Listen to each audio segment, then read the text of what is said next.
अयोध्या में तिलोदकी गंगा पशुओं के लिए मौत की खाई।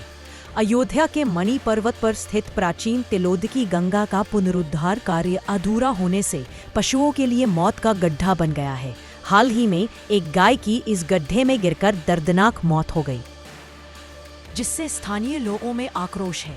लोगों का कहना है कि ठेकेदारों की लापरवाही के कारण यह गड्ढा अधूरा पड़ा है और पशुओं के लिए खतरनाक साबित हो रहा है। मणि पर्वत और तिलोदकी गंगा का महत्व। मणि पर्वत अयोध्या का एक पवित्र स्थल है, जहां भगवान राम और सीता का मंदिर है।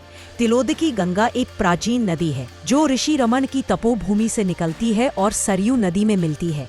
इस नदी का पुनरुद्धार योगी सरकार की एक महत्वपूर्ण परियोजना है। पुनरुद्धार परियोजना की प्रगति। तिलोदकी गंगा के पुनरुद्धार के लिए योगी सरकार ने बड़ा कदम उठाया है। इस परियोजना के तहत नदी के 11 किलोमीटर हिस्से का पुनरुद्धार कार्य तेजी से चल रहा है। अब तक 43,703 मानव दिवसों का सृजन कर लगभग 3,100 परिवारों को रोजगार उपलब्ध कराया गया है। नदी के दोनों किनारों पर 10,000 से अधिक पौधे रोपे जा रहे हैं। मामला ये है, बड़े सौभाग्य की बात है कि जब से योगी जी आए अयोध्या का पुनर्विकास हो रहा है। इसी श्रेणी में मणि पर्वत के पास जो तिलोदकी गंगा बहती है, उसके दोनों तरफ से आरसीसी से बाउंड्री किया गया है और बखूबी दोनों तरफ से सुरक्षित हो गया है। लेकिन एक बात गलती हुई है कि बाउंड्री ऊंचा न करने से उसमें कितनी गायें आती हैं, किनारे चरते हुए गिर जाती हैं और मर जाती हैं। इसलिए मेरा निवेदन यह है कि सरकार कोई न कोई उपाय करके उस बाउंड्री को या तो 2 फीट और ऊंचा कर दे बाहरी तरफ से, और नहीं तो फिर कोई दूसरा विकल्प ढूंढ करके जीवों की हत्या न हो पावे।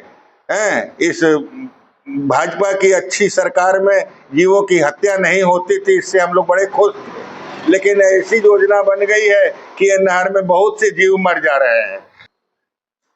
हाल में 2-3 गायें उसमें डूब के मर गई। कितने बंदर मर जाते हैं, कितने कुत्ते मर जाते हैं। हम लोग तो कल के अभी चंद दिन की बात है, 2 गायें उसमें डूब गई थी। एक को तो निकाल लिया गया, एक मर गई उसमें। मणि पर्वत के पास की बात है। अभी तक हमने किसी से कोई शिकायत नहीं की है। ढक्कन बन जाए तो सबसे बेटर है। अगर ढक्कन नहीं बन पाता है तो बाहरी बाउंड्री का बाल जो है कम से कम 2-3 फीट ऊंचा कर देना मांगता है।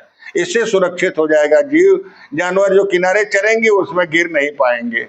अब इसकी व्यथा का हम कोई चित्रण नहीं कर सकते। हम तो साधु हैं और भगवान ने हमारा हृदय ऐसे बना दिया है कि हम ऐसी कथा सुन लेते हैं तो हमको उस रात्रि या दिन में न विश्राम मिलता है, न चैन मिलता है, न हम भोजन कर पाते हैं, न सो पाते हैं। इसलिए हमारा बहुत निवेदन है प्रभु कि आप लोग इसको किसी तरह से हमारी निवेदन को सुन करके उसके बाउंड्री वाल ऊंचा करवाइए, अर्थात ढक्कन लग सके तो ढक्कन लगवा दीजिए ताकि कोई जीव न मरने पावे।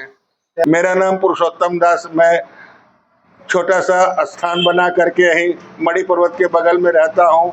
मेरे आश्रम का नाम है पुरुषोत्तम धाम वानप्रस्थ आश्रम। मेरा नाम पुरुषोत्तम दास है और यही निवास करते हुए मुझे 50 साल से ऊपर हो गए।